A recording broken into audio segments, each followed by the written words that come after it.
We tried to prepare our team as best we could for a back-to-back situation in our non-conference schedule. We actually had 2 back-to-backs on our schedule through all the changes and alterations. And this wasn't our first rodeo. We actually tried to make it harder than what we thought we'd see in conference by having 2 different opponents and having to go through 2 different scouts. So mentally coming into 2 games back-to-back wasn't as much of an adjustment because we got to learn earlier. But the reality was yesterday we did not play our best basketball. It was arguably our worst game of the year. And on paper, though, you look at it, we got more shots and I think probably higher quality shots. Those things didn't fall, but our defensive effort was not nearly as good as it should have been. And I think that showed today that the girls really worked hard to correct that. And obviously, we made some adjustments to try to be more solid on that end. We knew we had some stuff in. We knew we had found mismatches by that time. We knew we had settled. We seemed to have finally recovered and fought through some fatigue.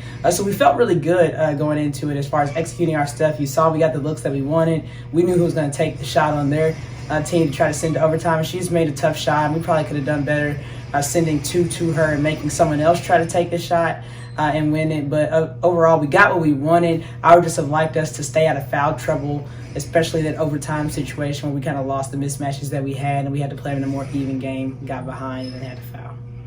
I thought they played a pretty good game for us. I think they still have a lot of room to improve, just like the rest of our team.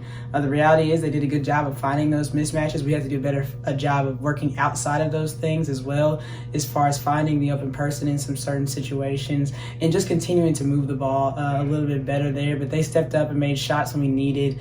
Obviously, they're both really, really aggressive, and they'll probably be our mismatches for the rest of the year. So we're just going to have to do a good job of continuing to try to put them in the best places to be successful and then just learn from this game. Because we did have some, unfortunate, untimely turnovers and a lot of things that we can correct and clean up here. But this was also our first weekend going into it, minus probably our best rebounder and best interior defender. And I think we got to work out some kinks. So I'm encouraged by what we were. Obviously, we really wanted to win the game. I thought our girls battled. I thought we earned it for 40 minutes, and we just got to correct a bunch of stuff that I think will get us on the right track.